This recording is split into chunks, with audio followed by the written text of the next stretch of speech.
মৃত্যুর পরে সকলের সঙ্গে দেখা সাক্ষাৎ হলেও ভাই বোনদের সাথে দেখা সাক্ষাৎ হবে না। বিষয়টা কতটুকু সত্য? আমার ছেলেও এই বিষয়টা প্রশ্ন করেছে যে আব্বা, আমি কি আমার ছোট বোনটার সাথে আর দেখা হবে না যদি আমি দুনিয়া থেকে চলে যাই?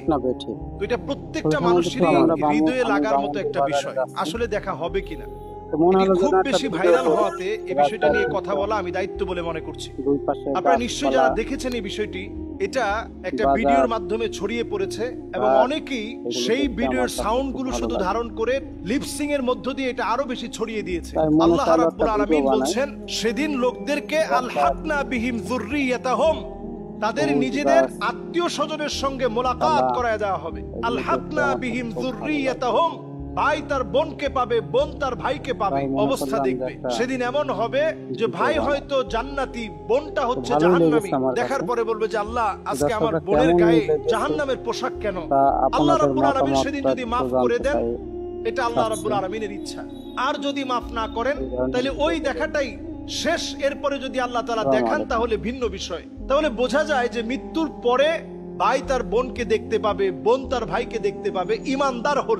ইমানদার হলে দেখা সাক্ষাৎটা খুব স্বাভাবিক থাকবে।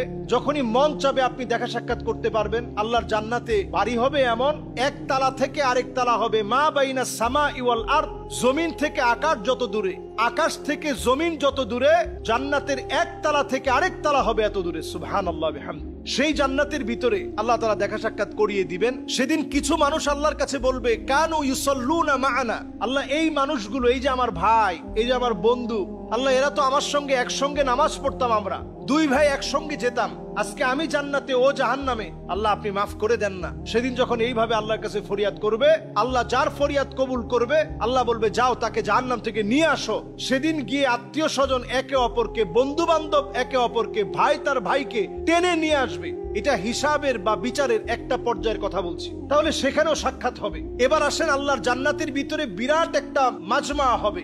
সেখানে আল্লাহ রাব্বুল আলামিন বলবেন, আল্লাহ তাআলা সেদিন ডাক দিয়ে বলবেন, ওয়ামতাজুল ইয়াউমা আইয়ুহাল মুজরিমুন, অপরাধীরা আজকে পৃথক হয়ে যাও, তোমাদের সঙ্গে আজকে আর কোনো লেনদেন নাই। সরাসরি এখন কথা হবে জান্নাতীদের সঙ্গে। আল্লাহ তাআলা সেদিনও একটা মিলন মেলা ঘটাবেন। সুতরাং আমাদের ভাই বোন, আত্মীয় স্বজন প্রত্যেককে দেখার একটা সুযোগ থাকছে।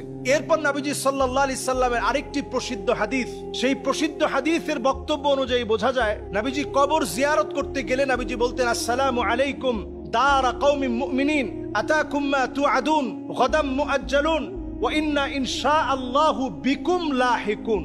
নবীজি বলতেন, ইনশাআল্লাহু বিকুম লাহিকুন, অচিরেই তোমাদের সঙ্গে আমি মিলিত হব। নবীজির চাচার কবরের সামনে দাঁড়িয়ে সাইয়্যিদুশ শুহাদা আমির হামজা রাদিয়াল্লাহু তাআলা আনহুর কবরের সামনে দাঁড়ায় নবীজি বলছেন, অচিরেই আপনার সঙ্গে আমার মিলিত